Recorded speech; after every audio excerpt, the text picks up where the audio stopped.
अस्सलाम वालेकुम नाज़रीन। प्रोग्राम बिहाइंड द न्यूज़ सां गॾु मां जो मेज़बान मेराज हबीब। हिन वक़्तु नई क़ाइमु थियल हुकूमत जे लाइ मुसलसिल परेशानियुनि में इज़ाफ़ो थींदे नज़र अचे पियो ऐं इहो तक़रीबन जॾहिं हुकूमत आई ऐं उन खां पोइ शहबाज शरीफ़ जॾहिं तकड़ा क़दम खणण जा फ़ैसिला कया उन बाद PMLN खे इहो महसूसु थियो त हुकूमत में अचण आया त आहिनि, पर जॾहिं फ़ैसिला करण जो वक़्तु ईंदो त उन वक़्तु शायदि हुननि जी जेका सपोर्ट आहे, जेका उन्हनि खे घुर्बल आहे, उहा क़ाइमु न रही सघे।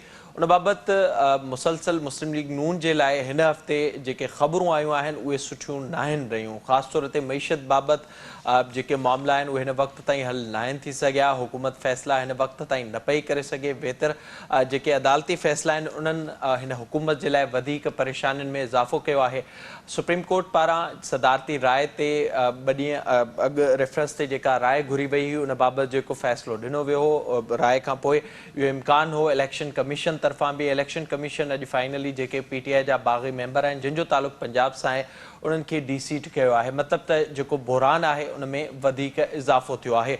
उन सां गॾोगॾु जेका हिन वक़्तु सूरत हाल नज़र अचे पई, जेका हिकु धुर आहे मुस्लिम लीग नून अंदरि ई, उहा चए पई चूंडुनि तरफ़ वञिजे। ॿिए पासे काफ़ लीग मुसलसिल इहे धमकियूं ॾिए पई हिन हुकूमत जे लाइ त जॾहिं हू चाहींदा उहा हुकूमत किराए वठंदा। ऐं उन सां गॾोगॾु शेख रशीद बि मुसलसिल इहो चयो पियो त कंहिं मईशतदान जे लाइ हिन वक़्तु इंटरव्यूज़ हली रहिया आहिनि ऐं उन्हनि इंटरव्यूज़ खां पोइ इलेक्शन जी बाज़ाब्ता तौर ते अनाउंसमेंट थींदी। जेके अॼु जूं डेवलपमेंट्स आहिनि उहे वांझि साम्हूं रखंदासीं। इलेक्शन कमीशन जो फ़ैसिलो उन खां पोइ कुझु देरि अॻु ई इमरान ख़ान मुल्तान में जलसे खे ख़िताबु कयो जंहिंमें इम्कानु हो त हू तारीख़ ॾींदो, पर इमरान ख़ान पारां इहो चयो वियो आहे त 25 खां 29 मई ताईं कंहिं बि ॾींहं जी तारीख़ हू ॾेई सघे थो ऐं उन्हनि ॾींहंनि में हू तारीख़ ॾींदो त इस्लामाबाद कॾहिं अचिणो आहे। जेके हिन वक़्तु बहरान आहिनि उन्हनि में असांखे इज़ाफ़ो थींदे नज़र अचे थो। हुकूमत उन बाबति छा थी चवे ऐं उन्हनि जो सबबु हुकूमत छा थी ॿुधाए, ॾिसूं था। शहबाज शरीफ़ कराची में छा चयो आहे? जेका शहबाज शरीफ़ पारां अॼु ॻाल्हि ॿोल कई वई आहे उन में शहबाज शरीफ़ जिते इहो ॿुधायो फ़ैसिलनि जे हवाले सां, उते ई शहबाज शरीफ़ पारां इहो पिणु चयो वियो आहे त अगरि हुननि खे 30% बि इमरान ख़ान जेतिरी सपोर्ट हुजे या जेका हुनखे इस्टेब्लिशमेंट जे तरफ़ां सपोर्ट हुई त मुल्क रॉकेट वांगुरु अॻिते वधे हा। मुस्लिम लीग नून अंदरि इहे ख़दशा हिन वक़्तु वाज़े तौर ते मौजूदु आहिनि। काल्ह मरियम नवाज़ पारां जलसे में उन्हनि जो इशारो पिणु ॾिनो वियो ऐं हाणे चूंडुनि तरफ़ मुस्लिम लीग नून वाज़े तौर ते सोचींदे बि नज़र अचे पई। जंहिं वक़्तु इमरान ख़ान मुल्तान में जलसे खे ख़िताबु करे रहियो त उन वक़्तु हिकु प्रेस रिलीज़ इलेक्शन कमीशन जी साम्हूं आई आहे, जेका पंहिंजी स्क्रीन ते बि ॾिसी सघो था। ऐं उन इलेक्शन कमीशन जी प्रेस रिलीज़ में इलेक्शन कमीशन पारां इहो वाज़े कयो वियो आहे त आम चूंडुनि जे लाइ जेका वोटर लिस्टूं आहिनि उन्हनि जी सॼे मुल्क में उन जे लाइ सेंटर क़ाइमु कया विया आहिनि जिन जे वोट तब्दील थिया आहिनि या जिन इलाइक़नि में जिन जा वोट आहिनि उन्हनि इलाइक़नि में उहे न आहिनि उते, त उन्हनि जे लाइ शिकायतूं हू ॾेई सघनि था। त जेका सूरत हाल नज़र अचे पई उन मां इन शइ जो इम्कानु हिन वक़्तु वधंदे असांखे नज़र अचे पियो। कन्फ्यूजन जा सबबु कहिड़ा आहिनि, फ़ैसिला न वठण जा सबबु कहिड़ा आहिनि ऐं उन सां गॾोगॾु सूरत हाल वाज़े करण जा सबबु कहिड़ा आहिनि, उन बाबति पाण प्रोग्राम में ॻाल्हाईंदासीं। असांखे हिन वक़्तु वीडियो लिंक ज़रिए जॉइन कयो आहे सीनियर सहाफ़ी ऐं तजनिगार मंज़ूर शेख साहब। मूंसां गॾु वीडियो लिंक ते ई मौजूदु आहिनि सीनियर सहाफ़ी तजनिगार इज़हार सुमरू साहब। अवां ॿिन्ही जी वॾी महिरबानी, thank you so much program में जॉइन करण जे लाइ। इज़हार साहब, अवां खां शुरूआति कंदुसि। ज़ाहिर जेका सूरत हाल असांखे नज़र आई ऐं मुसलसिल असां ॾिठोसीं, हिकु इहो इम्कानु हो एडमिनिस्ट्रेटर तौरु शहबाज शरीफ़ जी हिकु रेपुटेशन हुई ऐं उन दौरान हुन जूं फुर्तियूं कुझु ॾींहंनि में ॾिठियूंसीं, पर हिन वक़्तु कन्फ्यूजन ऐं मुस्लिम लीग नून अंदरि ॿराया वाज़े तौर ते नज़र अचनि पिया। अवां छा पिया सम्झो त बुनियादी तौर ते इन सॼी सूरत हाल जा सबबु कहिड़ा आहिनि? इन जा घणे भाङे माशी सबबु आहिनि। ऐं सम्झां थो त जेका इस्टेब्लिशमेंट खे एक्सपेक्टेशन हुई त शहबाज शरीफ़ जी हुकूमत सऊदी अरब खां UAE खां ऐं ॿियनि मालियाती आलमी मालियाती इदारनि खां एतिरो बंदोबस्तु करे वठंदी जो फ़िलहालु कुझु महीननि जे लाइ माशी सूरत हाल जेको बैंकरप्सी ॾांहुं वञण वारी आहे, जेको ॾेवालो निकिरण वारी सूरत हाल जे वेझो आहे हींअर, उन खां बची सघिबो। पर जीअं त उन जी परफॉर्मेंस इन हवाले सां का घणी इफेक्टिव न रही। सऊदी अरब पुराणा जेके पैसा ॾिना हुआ या रखाया हुआ उन्हनि जे हवाले सां कुझु डिले कयो आहे या पेट्रोल जे हवाले सां जेको उन्हनि ओधर ते ॾिनो हो उन जे हवाले सां कुझु मामला डिले कया, पर नई का बि रक़म मुल्क जे मटा सटा जे नाणे जे ज़ख़ीरनि में शामिल न थी सघी। मुंहिंजे ख़्याल में हिकिड़ो त टर्निंग पॉइंट इहो हुयो। ॿियो टर्निंग पॉइंट थियो जेको इमरान ख़ान जो सॼे मुल्क में जलसा ऐं चङा ख़ासा वॾा जलसा करण जे करे पब्लिक जो जेको प्रेशर बिल्ड थियो। टियों फैक्टर इहो हो त सोशल मीडिया ते बि जंहिं अंदाज़ में हिननि एग्रेसिव PTI हुन जे हिमायत में एग्रेसिव मूवमेंट हिकिड़ी हलाई जंहिंमें हुननि समूरनि इदारनि खे टारगेट ते रखियो। इन्हनि टिनी फैक्टर्स जे नतीजे में हिकिड़ो प्रेशर बिल्ड थियो। उन खां पोइ इहा राय क़ाइमु थी त हीउ जेको 1.5 साल वारो मामिलो आहे इहो त तमामु वॾो टाइम आहे। इन दौरान हालतूं मुल्क जूं माशी तौरु ऐं सियासी तौरु ऐं समाजी तौर ते शायदि अहिड़ियूं न रहनि जो को कंहिंजे बि कंट्रोल में न रहनि। तंहिंजे करे हुननि पंहिंजे तौर ते हिकिड़ो इहो नतीजो कढियो ऐं पोइ इहो कम्युनिकेट कयो शहबाज शरीफ़ खे।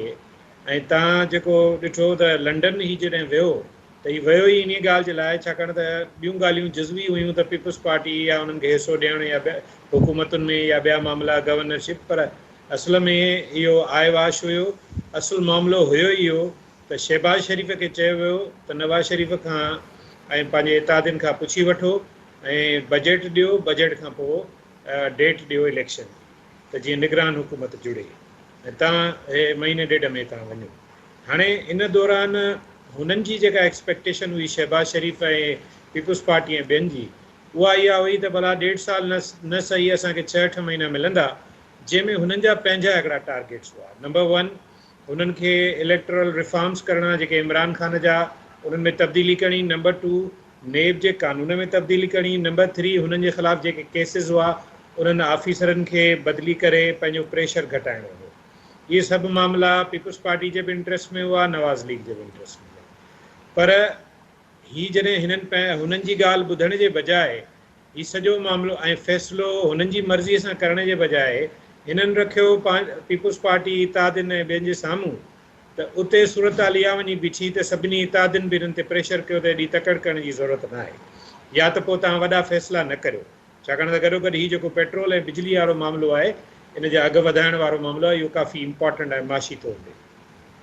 इन सॼे जो हाणे पाण जेकॾहिं हिनखे समअप करियूं त इन सॼी सूरत हाल में हिकु तरफ़ शहबाज शरीफ़ ऐं उनजी हुकूमत संदन सलाह न मञी जेका उन्हनि ॾिनी त जल्दी इलेक्शन करायो बजट खां पोइ। नतीजे में जॾहिं शहबाज शरीफ़ ॿियनि चयो त असीं त हिते ई वेठा आहियूं, असीं केॾांहुं कोन पिया वञूं, असीं साल ॾेढ हिते हूंदासीं, ऐं गॾोगॾु हिननि नेब जे हवाले सां कानून साज़ी जी तयारी शुरू करे छॾी, हिननि ऑफिसरनि जूं बदिलियूं करणु शुरू कयूं, फाइलुनि खे हेॾां होॾां करणु शुरू कयो ऐं ॿिया मामला कया। त उन खां पोइ तव्हां ॾिठो त हिकिड़े न ॿिए पासे ॾांहुं हिकिड़ा वाज़े इशारा मिलणु शुरू थिया। 2 ॾींहंनि में लगातार वॾा फ़ैसिला आया। ज़ाहिर इलेक्शन कमीशन उहा सूरत हाल बहितर हिन हुकूमत खे वधीक परेशान करे पियो। जावेद फैज़ी साहब जी भी असांखे ज्वाइन किया। जावेद साहब बहुत शुक्रिया प्रोग्राम में ज्वाइन करने के लिए।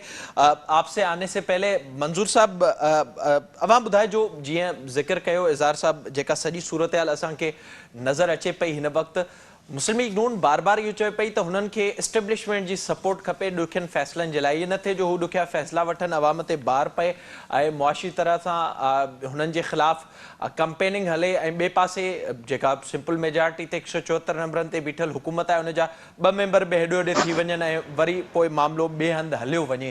हिन वक़्त ताईं जेके फ़ैसिला नज़र अचनि पिया, सपोर्ट न पई मिले वाज़ तौर ते, ऐं इमरान ख़ान जो गिराफ़ वधंदे असांखे नज़र अचे पियो, उनजा अवां छा पिया सम्झो इन सॼी सूरत हाल जेको ही सॼो असांखे नज़र आयो 2-3 महीननि दौरान, उन में हिकु तासुर इहो बि मिले पियो त हीउ दरअसल नवाज़ शरीफ़ जो इन बयानीअ खे शिकस्त ॾियण जे लाइ हिकु ॼार हो जेको अॻिते वधियो, ऐं हाणे मुस्लिम लीग नून अॻिते वञे थी बि उन जे लाइ परेशान कुन आहे सूरत हाल, ऐं पोइ ते वञे थी बि साॻी सूरत हाल आहे।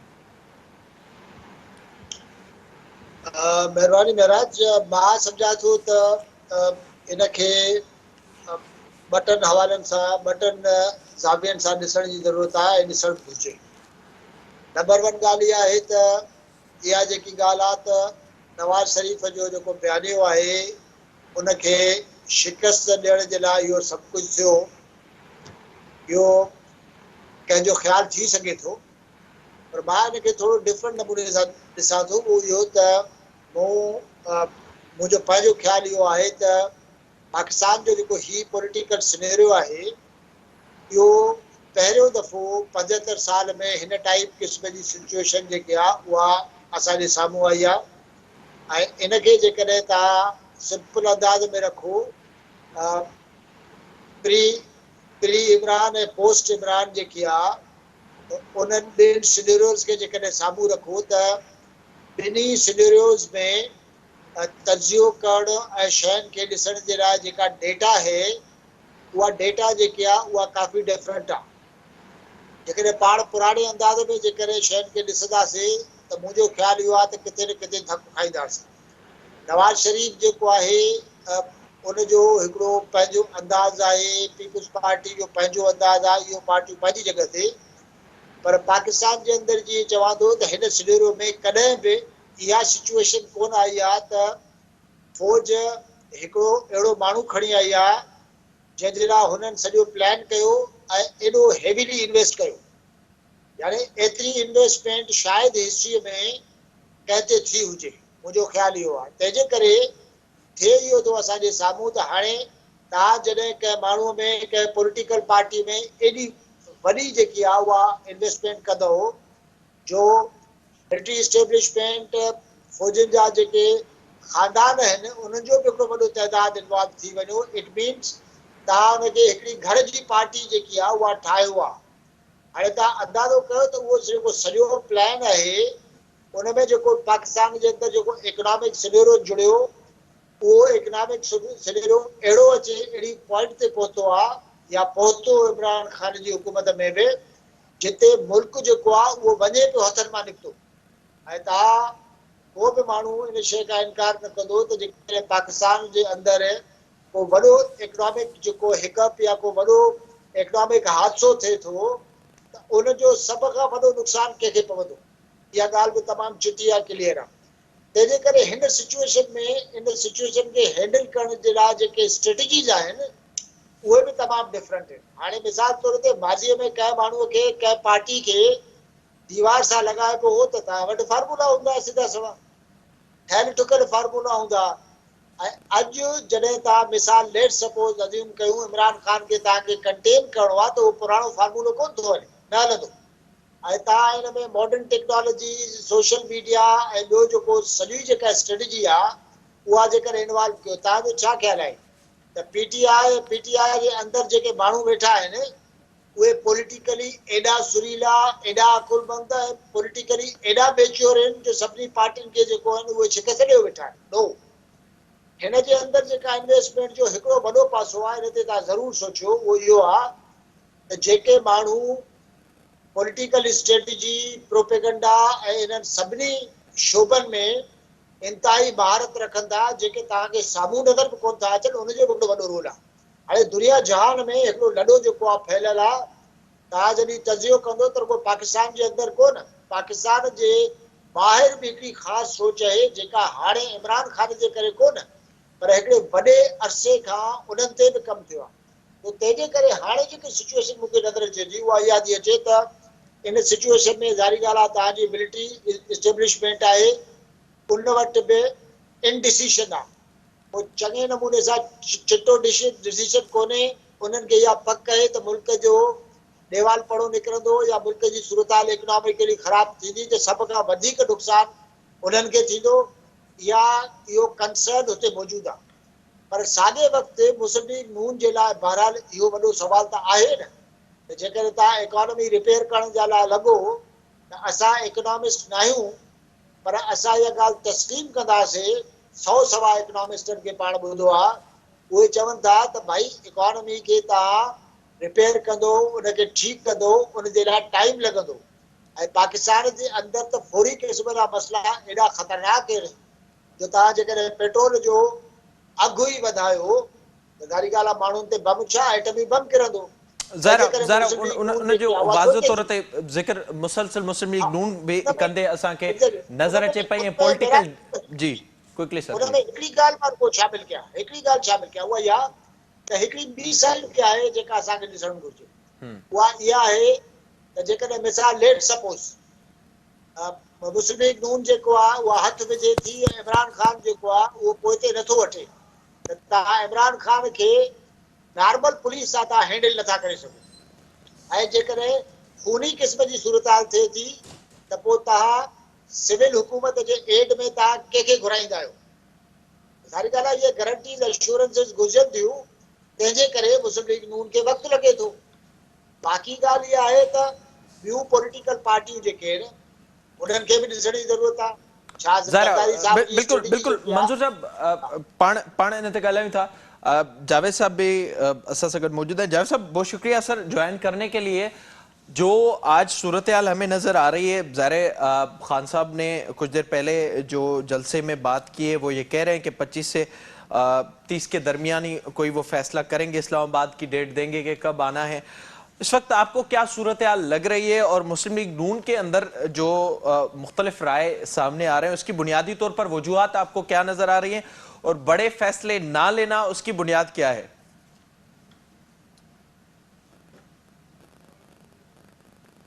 असां कोशिश कयूं था जावेद साहब सां राब्तो करण जी। इज़हार साहब अवां ॿुधाए जो जेके शयूं मंजूर साहब ॿुधायूं, अवां जिन जो ज़िक्र कयो, अवां न पिया सम्झो त जेके ॿ वॾियूं पार्टियूं आहिनि, ज़ाहिरा पीपल्स पार्टी आहे, नून लीग आहे, उन्हनि सां गॾु इत्तेहादी आहिनि ऐं हिकु वॾी क़ौमी हुकूमत ठही, उनखां अॻु इन्हनि सभिनी शयुनि जी का तयारी न हुई, इन बाबति के फ़ैसिला न थियल हुआ, या शयुनि जो एतिरो अंदाज़ो न हो, या उन वक़्तु इन बुनियाद ते ही सभु क़ाइमु हुआ त वरी इमरान ख़ान खे का उहा सपोर्ट न मिलंदी जेका हिन वक़्तु मिलंदे नज़र अचे पई?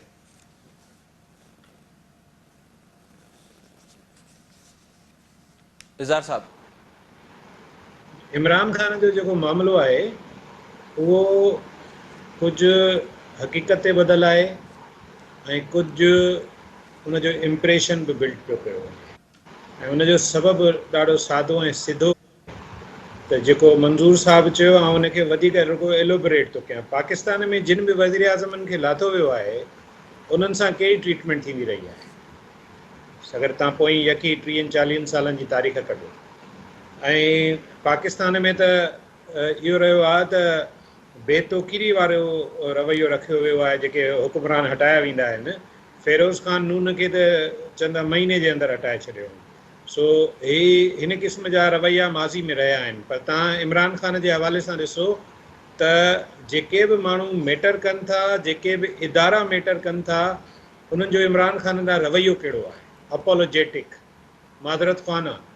हू वज़ाहतूं पिया कनि उन जे लाइ जॾहिं त माज़ी में हू इन क़िस्म जी गुंजाइश ई न ॾींदा हुआ। ऐं मंज़ूर साहब सां थोरो डिसएग्री कयां थो इन हवाले सां त सोशल मीडिया ते इन खां अॻु में बि हुई।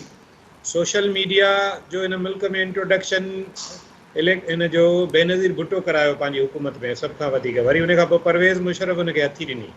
पर तव्हां ॾिसो त हिन वक़्तु डिसाइड सोशल मीडिया जे जेको वॾो फैक्टर आहे उहो इहो आहे त पहिरें मरहले में इमरान ख़ान खे कन्फ्रंट ई न कयो वियो, त पोइ ज़ाहिरी जलसा, मिसाल तव्हां सम्झो नथा पाकिस्तान में हुकूमतूं जलसा कीअं नाकाम कंदियूं आहिनि, पाणी कीअं छॾे ॾींदियूं आहिनि जलसनि में, बिजली कीअं कटे छॾींदियूं आहिनि, ट्रांसपोर्टरनि खे कीअं प्रेशर कंदियूं आहिनि, या डेकोरेशन वारनि खे कीअं रातो राति जेका आहे खणी पुलिस वारा थाणे ते विहारे छॾींदा आहिनि। पाकिस्तान में बिल्कुल त बिल्कुल माज़ी में बिल्कुल सभु बिल्कुल थींदो रहियो बिल्कुल आहे न। इज़हार उन में साहब इमरान खे हिकिड़ो जुमिलो रुॻो आउं चवंदुसि, प्लीज़। इमरान खे उन में स्पेस ॾिनो वियो ऐं हाणे त वरी हुन खां ॻाल्हि चढ़ी वई आहे। हे जेके 2 ॾींहंनि खां फ़ैसिला पिया थियनि इहे त इमरान खे अपीस पिया कनि न, इमरान छा चयो अॼु पंहिंजे जलसे में, असां पंहिंजी ॻाल्हि नथा करियूं, न पंहिंजो को तज़ियो था कयूं, मंज़ूर साहब बि नथो करे, आउं बि नथो करियां। इमरान ख़ान चयो आहे त मूंखे अॼु तारीख़ ऐलान करिणो हो, पर अॼु इलेक्शन कमीशन जो हिकिड़ो फ़ैसिलो आयो आहे, इन करे हाणे पेशावर में तारीख़ जो ऐलान कंदासीं। इन जो मतिलबु छा आहे? ठीक है ठीक है ठीक है बिल्कुल ज़ाहिर आहे जेका सूरत हाल नज़र अचे पई इवन इन हद ताईं त इन ते बि गौर थिए पियो त इमरान खान जलसे में कंहिंजे लाइ नोटिस वठण जो चवे थो। जावेद साहब आप मेरे साथ लाइन पर मौजूद हैं सर?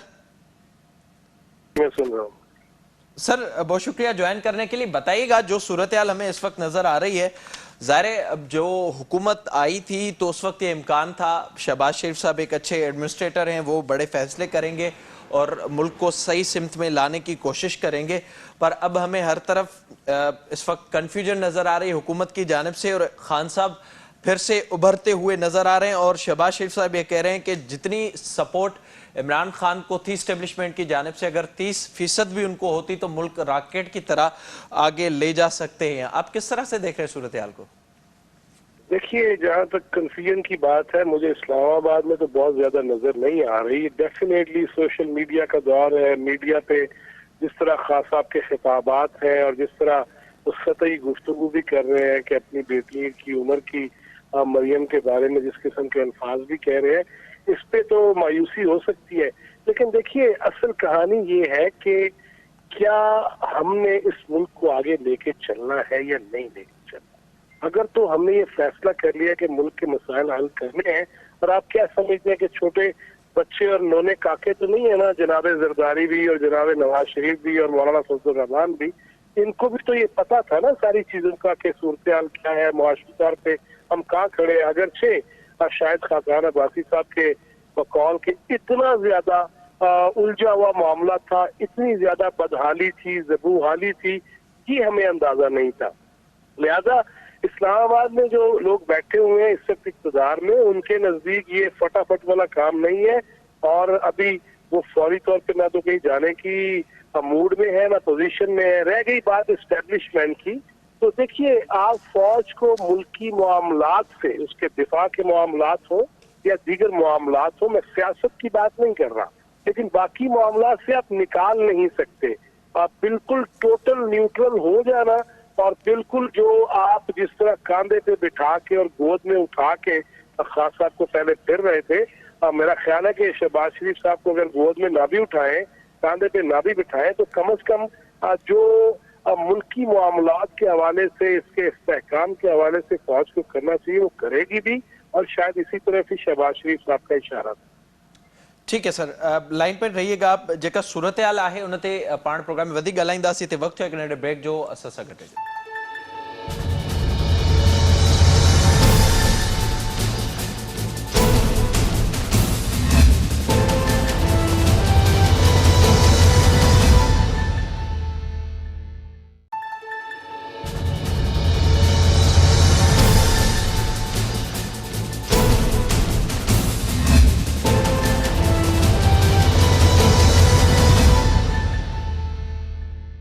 प्रोग्राम में हिकु भेरो ॿीहर भलीकार जेका सूरत हाल हिन वक़्तु नज़र अचे पई, ऐं ज़रा जीअं ज़िक्र कयो ब्रेक खां अॻु जावेद साहब, त जेका सूरत हाल आहे उन में मुस्लिम लीग नून इहो पई चवे त हिननि ॾुखियनि फ़ैसिलनि में असां सां गॾु इन जे करे बीहो त घटि में घटि जे सुभाणे हुननि जी हुकूमत हली वञे ऐं हुननि खे हिकु गारंटी ॾिनी वञे त 1.5 साल ताईं हुननि जी हुकूमत काॾे बि न वेंदी।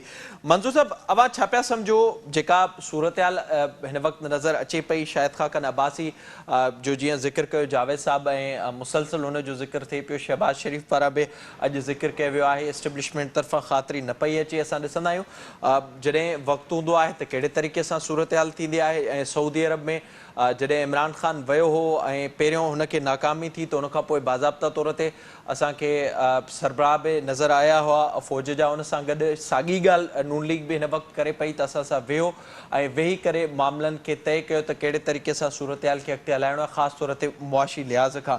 उहा ख़ातिरी न पई कराई वञे, हिन वक़्त ताईं न्यूट्रल हुजण जो इशारो नज़र अचे पियो।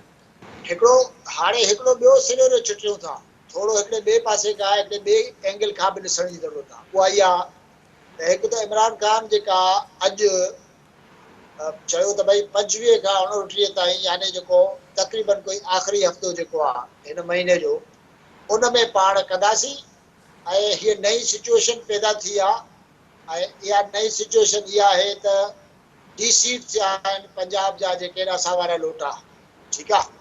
हाणे ॻाल्हि इहा आहे त सुप्रीम कोर्ट वारे डिसीजन खां पोइ जेको हुन सदर जी रेफरेंस ते सुप्रीम कोर्ट ॾिनो, उन खां पोइ त ॻाल्हि सिधी सही हुई त इलेक्शन कमीशन खे इहो ई फ़ैसिलो करिणो हुयो। And what's knew about it, नई ॻाल्हि कहिड़ी आहे?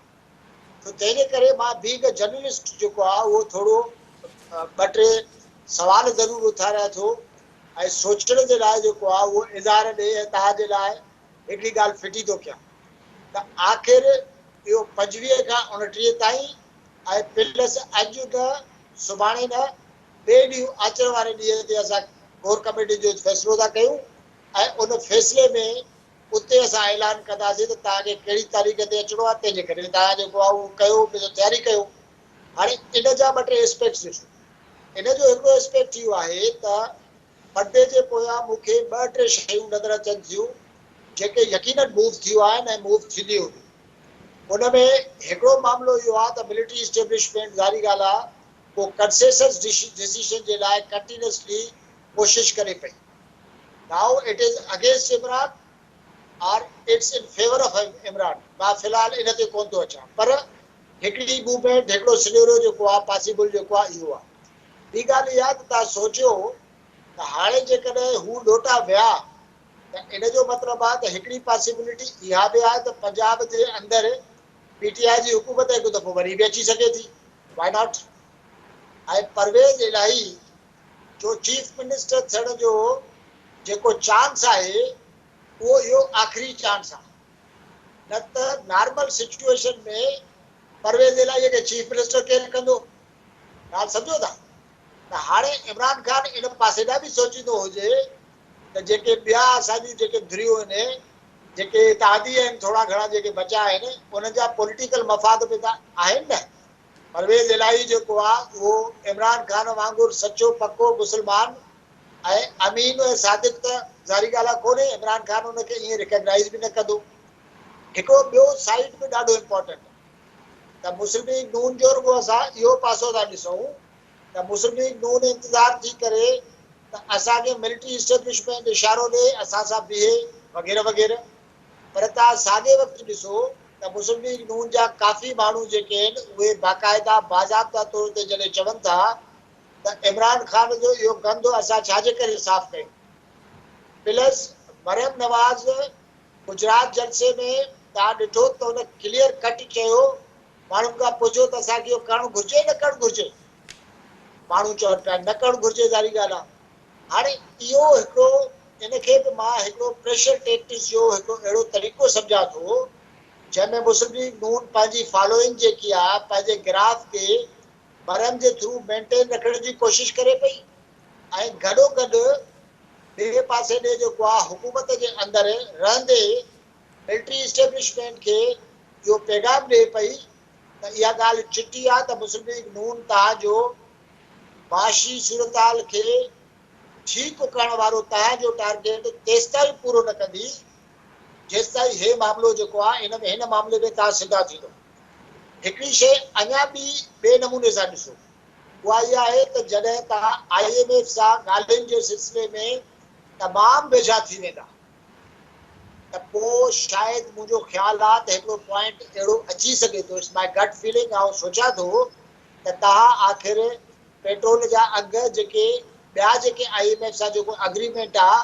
उनखे इम्प्लीमेंट करण जे लाइ तव्हांजी हिकिड़ी डेड लाइन आहे न हिकिड़ो वक़्तु आहे हाणे जॾहिं तव्हां उन वक़्त जे तमामु वेझो अची वेंदो इहा पॉसिबिलिटी मौजूदु आहे त मिलिट्री इस्टेब्लिशमेंट ते एॾो प्रेशर जेको आहे अची वञे त यार हाणे हीउ कमु थींदो कीअं छाकाणि त इहो बि ॾिसणो पवंदो त मिसाल जेकॾहिं मुस्लिम लीग नून जेकी आहे उहा नवाज़ शहबाज़ शरीफ़ असेंबली तोड़े थो छॾे त पोइ छा निगरान हुकूमत जेकी आहे उहा इन पोज़ीशन में हूंदी त उनखे IMF जेकी आहे कंहिं एग्रीमेंट जे लाइ सपोर्ट करे ऐं माज़ीअ जो रुॻो हिकिड़ो मिसाल मां ॿुधो आहे उहो इहो त मोइन कुरैशी वारे दौर में इहो थियो त जेके उन वक़्त जूं पॉलिटिकल पार्टीज़ हुयूं जिनखे इलेक्शन में वेहणो हुयो उन मां का बि हुकूमत में अचणी उन्हनि जेके आहे उहा गारंटी ॾिनी हिते छा इमरान ख़ान गारंटी ॾींदो ऐं इमरान ख़ान गारंटी ॾींदो त मुस्लिम लीग नून गारंटी ॾींदी त आउं सम्झां थो त काफ़ी मैन्यूरिंग जेकी आहे उहा अञा रहियल आहे ॿी जी ॻाल्हि इहा आहे जी जी त लेट्स सपोज अमां जी ॻाल्हि खे अॻिते वधाईंदे इज़हार साहब जीअं ज़िक्र कयो मंज़ूर साहब जेका सूरत हाल असांखे नज़र अचे पई इन जो हिकु वॾो सबबु इहो बि आहे जेके मुस्लिम लीग नून अंदरि हिन वक़्तु असां ॾिसूं पिया नवाज़ शरीफ़ उतां वाज़ कयो त हीउ गंद असां साफ़ छो कयूं ऐं तेसिताईं न कंदासीं जेसिताईं असांजी सपोर्ट न कई वेंदी उहा दुर त असांखे वाज़ तौर ते मुस्लिम लीग नून अंदरि नज़र अचे पई पर हिकु ॿियो पासो जंहिंमें असां ॾिसूं था वॾा फ़ैसिला बि थियनि था काल्ह जेके इम्पोर्ट्स आहिनि लग्जरी इम्पोर्ट्स आहिनि उन्हनि ते पाबंदी हई हुई अॼु फाइनेंस डिवीजन जो नोटिफिकेशन साम्हूं आयो आहे 10 जून ते बजट पेश करण जो बि वरी असां इहो ॾिसूं था इमरान ख़ान जॾहिं जलसो करे थो साॻी इलेक्शन कमीशन जेका अदालतुनि में ॿुधाई आई आहे त नवंबर ताईं चूंडूं नथा कराए सघूं ऐं उनजो नोटिफिकेशन इन तरह सां साम्हूं अचे थो त वोटर लिस्टुनि जे लाइ सेंटर क़ाइमु कया वञनि था छावा सम्झो पिया त ही इन जो हिकु पासो इहो बि थी सघे थो त जेको हिन वक़्तु इमरान ख़ान जो प्रेशर क़ाइमु थियल आहे ऐं उन जो मुसलसिल जेको इदारनि खे टारगेट करणु आहे, छो त 2 ॾींहं पहिरियां ताईं जे सुप्रीम कोर्ट लाइ इमरान ख़ान या सोशल मीडिया भरी पई हुई उहा हिन वक़्तु तारीफ़ करे पई। साॻी इलेक्शन कमीशन जे चेयरमैन लाइ इमरान ख़ान जलसनि में चवंदो नून लीग जो कारकुन आहे, अॼु हुनजी तारीफ़ कई आहे। साॻियो ई तरीक़ो असांखे इस्टेब्लिशमेंट जे लाइ बि ॻाल्हाईंदे नज़र अचे पियो त हीउ जेको कल्ट आहे जंहिंमें इज़ाफ़ो थियो आहे उनखे मैनेज करण जे लाइ बि किथे इहे सभु शयूं थींदियूं हुजनि जेके नज़र अचनि पियो। इज़ार साहब, आउं इहो सम्झां थो त इमरान ख़ान पहिरियों नंबर त मूं सवेल बि चयो त प्रेशर जेको हुनखे बिल्ड करिणो हो उहो करे वियो ऐं उनजा हुनखे नतीजा मिलणु शुरू थी विया आहिनि। मूंखे लॻे थो त हू का डेट अगरि ॾींदो बि इस्लामाबाद वञण जी त उहा थोरी अॻियां जी ॾींदो, 29 तारीख़ जीअं हुन चई आहे। ऐं जेके शयूं डेवलप थी रहियूं आहिनि उहे डेली बेसिस ते थी रहियूं आहिनि। तव्हां ऐं असां 2 ॾींहं अॻु में छा इहा राय क़ाइमु करे सघियासीं पिए त हीअ सॼी सूरत हाल हमज़ा शहबाज़ जी हुकूमत इनसिक्योर थी वेंदी। ख़ुदि शहबाज़ शरीफ़ जी हुकूमत बि इनसिक्योर थी सघे थी, छाकाणि त काफ लीग जा जेकॾहिं 2 मेंबर रुॻो हेॾां थी वञनि त पोइ सदर हुनखे चवंदो त एतमाद जो वोट वठि। त इहे सॼी जेका सिचुएशन आहे इनखे ज़हन में रखंदे आउं त तव्हांखे हिकिड़ी ॿी ॻाल्हि पियो ॿुधायां जंहिंजो वॾो हिकिड़ो इम्कान नज़र अचे पियो। हीअ जेका हुकूमत आहे ईंदड़ ॾींहंनि में इमरान ख़ान जो रवैयो थी सघे थो हुनखे जेकॾहिं 3 ॻाल्हि जी बि एश्योरेंस ॾिनी वञे। 2 ॻाल्हियुनि जी त हुन एश्योरेंस वरिती आहे। 3 ॻाल्हि जी एश्योरेंस इहा आहे त हू जेको फॉरेन फंडिंग वारो मामिलो आहे उहो फ़िलहालु पोस्टपोन कयो वेंदो 2-4-6 महीननि जे लाइ। ऐं गॾोगॾु हुनखे इहा एश्योरेंस ॾिनी वञे त असां यानी कि केरु ॾियनि जेके दुरियूं ताक़तवर दुरियूं आहिनि त असां इलेक्शन कराइण लाइ तयारु आहियूं। नंबर 2, जॾहिं हू 2 एश्योरेंसिस ॾींदा त पोइ इमरान ख़ान जीअं अॼु लवाए वियो तारीख़ ॾियण खां ईंदड़ हफ़्तनि में बि हू लवाए सघे थो, डिले करे सघे थो ऐं उनजे लाइ कई जवाज़ पैदा करे सघे थो। पेशावर में मीटिंग करण जो बि मक़सदु इहो ई आहे। बार्गेनिंग हले पई थी, मामला थियनि पिया था। इन में इंट्रस्टिंग जेको फैक्टर हूंदो न उहो इहो सम्झणो आहे, उहो कहिड़ो हूंदो त फ़र्ज़ु कयो ऐं मंज़ूर साहिब खां बि राय वठिजो, छो सवेल मंज़ूर साहिब मूं ते हिकिड़ो ॻाल्हि रखी त हाणे आउं वरी जवाबी कार्रवाई थो करियां त फ़र्ज़ु कयो नवाज़ लीग ऐं पीपुल्स पार्टी पोइ इन सिचुएशन में उहो रोल प्ले करणु शुरू करे जेको हींअर इमरान ख़ान पियो करे। मिसाल हू चवनि था असीं नथा वञूं हुकूमत मां, या हू चवनि त ठीकु आहे असां वञूं था हुकूमत मां पर हे जेके माशी फ़ैसिला आहिनि असीं उहे कोन करे वेंदासीं, बजट बि कोन ॾेई वेंदासीं। ऐं अचानक तव्हां ॿुधंदव 3-4 ॾींहुं इहा सिचुएशन पैदा थी हुई ऐं उनखे डाइवर्ट कयो कुझु माण्हू। थी सघे थो त ईंदड़ 2-3 ॾींहंनि में आचर वारे ॾींहुं जेको इमरान ख़ान जो ऐलान आहे इन विच में तव्हांखे छंछर ते नवाज़ लीग जो को वॾो डिसीजन अची वञे, इत्तेहादनि जो को वॾो डिसीजन अची वञे ऐं हू चवनि त असां न इमरान ख़ान जो बार खणंदासीं, जेके हुन मैशियत में नुक़सान कया आहिनि हुनजो ज़िम्मेवार हू पाण आहे, न ई वरी असां को अवाम ते बार विझंदासीं ऐं पोइ हू मज़लूम थी करे पब्लिक में हलिया वञनि त ॾिसो असां तव्हां ते बार न विधो, असां पेट्रोल जा अघ न वधाया, हाणे असीं तव्हां ॾे पिया अचूं। जी हाणे मंज़ूर इन में हिकिड़ी जेका ॻाल्हि सम्झण जी आहे मंज़ूर साहब उहा डिसाइसिव आहे। जेका ॻाल्हि हिन वक़्तु इज़हार साहब करे पियो ज़ाहिर आहे इन जो इम्कान मौजूदु आहे ऐं नून लीग उन बाबति चवे पई अवाम ते बार न विझंदासीं ऐं काल मरियम जो जीअं ज़िक्र थियो त उन अॻु बि इन बाबति चयो आहे। ऐं सम्झो पिया त इहा सिचुएशन फेवरेबल हूंदी हिन वक़्तु हुकूमत जे लाइ इन सेंस में त हू हुकूमत में आया बि ऐं हू परफॉर्म न करे सघिया, हालांकि अॻु में बयानी ॿियो हो या जेको ही पोइ अगरि अहिड़ी सूरत हाल पैदा थी चुकी आहे त उहो फ़ैसिलो ई न करणु घुरिजे हा त इमरान ख़ान खे हटाइणो आहे ऐं हुनजी पॉपुलरिटी में इन तरीक़े सां इज़ाफ़ो थींदो ऐं जेके धुरियूं आहिनि उहे साथ न ॾींदियूं उन वक़्त में जॾहिं ॾुखिया फ़ैसिला करणा हूंदा। हिकिड़ो ॿियो साइड बि आहे। ॾिसो इहा जेका ॻाल्हि जेका इज़हार कई इहा ॻाल्हि त ज़ाहिरी ॻाल्हि आहे काफ़ी अरसे खां मुस्लिम लीग नून पाण चवे थी न, ठीकु आहे। ऐं उहा इन करे थी चवे त जेकॾहिं हीअ असां सभु कुझु कंदासीं त उनजो जेको डैमेज हूंदो उन डैमेज खे मैनेज करण जे लाइ त हुनखे टाइम घुरिजे, right.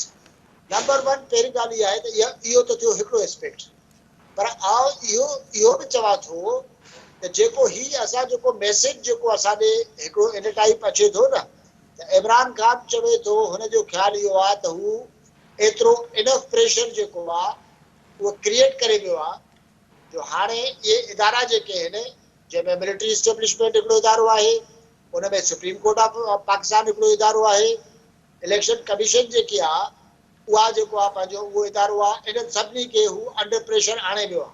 This R let suppose थोरी देरि लाइ इहो फर्ज़ कयूं त इहा ॻाल्हि सही आहे त पोइ भला इमरान ख़ान जेको आहे उहो पाकिस्तान जो अमीरुल मोमिनीन छो न थिए? Why not? Yes. Right? Yes.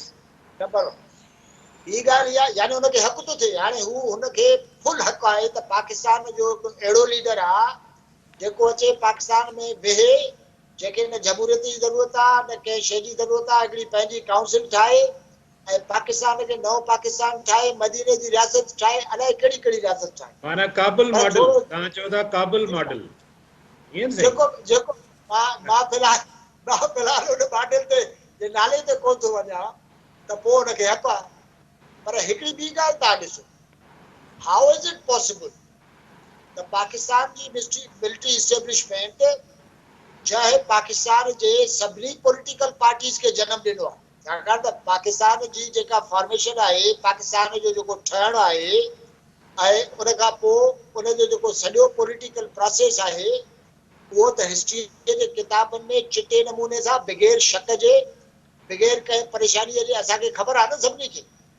त पोइ जेके हिकिड़ो अहिड़ो फोर्स जेको पाकिस्तान जे सभिनी पॉलिटिकल फोर्सिस, भुट्टे साहब खां वठी नवाज़ शरीफ साहब ताईं, इमरान ख़ान ताईं, all popular leaders were created by the military.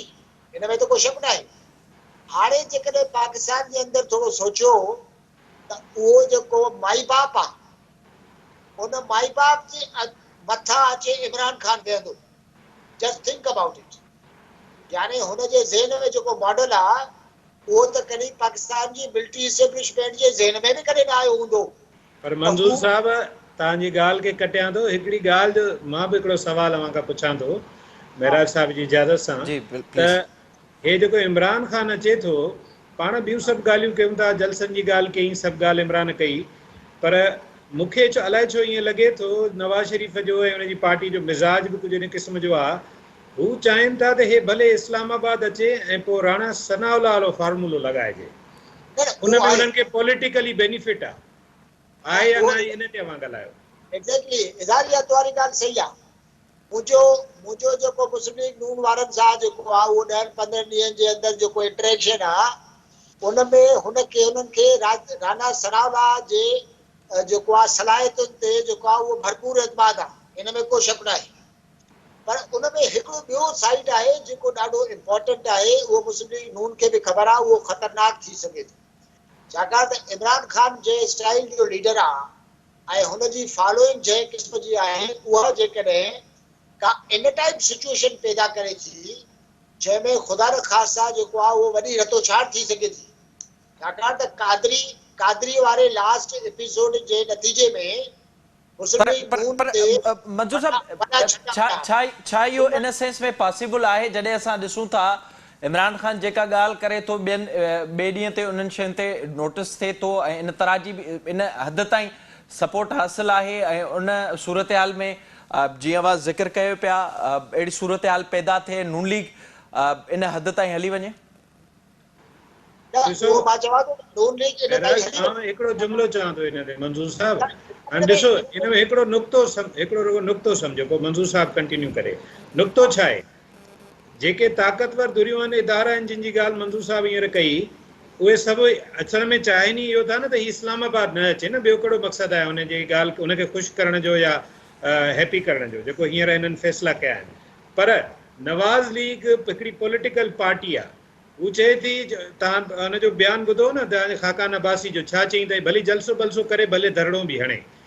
धरणो जेको हणे थो, त हाणे आहे ट्रिक इहा त जे धरणो हू हणे थो त नवाज़ लीग इन में, पाण त सियासी पार्टी आहे न, धरणे खे तव्हां सोली ॿोलीअ में सम्झो, धरणे खे रोकींदो केरु? पोयनि धरणनि खे केरु रोकियो? सम्झो त उहो जेको नवाज़ लीग जी पॉलिटिक्स इहा आहे त जेका ॻाल्हि हुननि जे जेको मरियम चवे थी न त असां इमरान ख़ान जो ॿार छो खणूं, ईअं ई हू इनडायरेक्टली चवनि था त असां इस्टेब्लिशमेंट जो ॿार बि छो खणूं, इस्टेब्लिशमेंट पंहिंजो ॿार पाण खणे ऐं पाण मुंहुं ॾे। जी मंजूर साहब, एग्जैक्टली इन में एस्टेब्लिशमेंट जे हिकिड़ो एस्पेक्ट इहो आहे त एस्टेब्लिशमेंट जे ॿाहिरि खणण वारी ॻाल्हि आहे, पर मुस्लिम लीग नून खे जेको आहे इहा एक्सपेक्टेशन त बिल्कुलु ड्यू आहे न।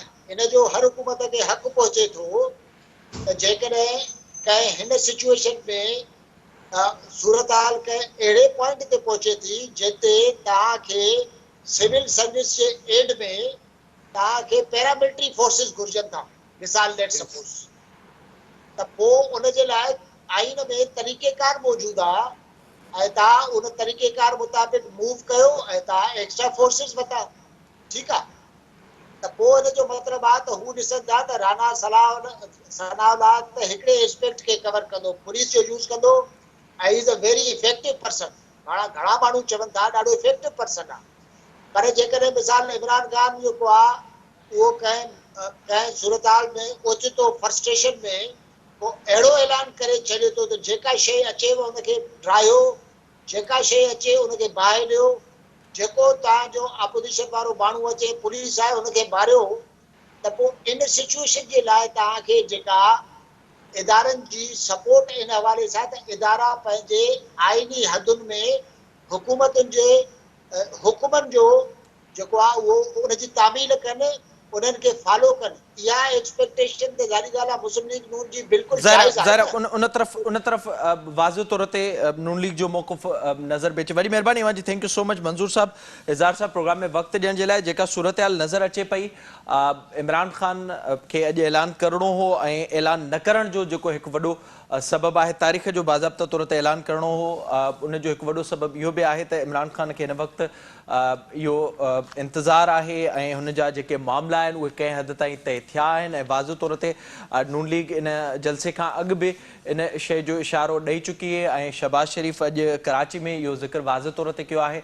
इमरान ख़ान जे जेतिरी जे 30% बि सपोर्ट उन्हनि खे हुजे हा त मुल्क रॉकेट वांगुरु अॻिते वञे हा। मुस्लिम लीग हिन वक़्तु सपोर्ट चाहे पई, जेका हिन वक़्तु ताईं नाहे मिली सघी। ॾिसजे अॻिते मामला किथे वञनि था ऐं इन सॼी सूरत हाल जो जेको नुक़सानु आहे उहो अवाम खे थिए थो। जेतिरो जल्द थी सघे फ़ैसिला करण जी ज़रूरत आहे ऐं फ़ैसिला उहे हुजनि जेके अवाम जे लाइ फ़ाइदेमंद साबित थी सघनि। इसे प्रोग्राम जो वक़्तु पंहिंजी पहुतो, पंहिंजे मेज़बान मेराज हबीब खे ॾींदा इजाज़त। तलवाई।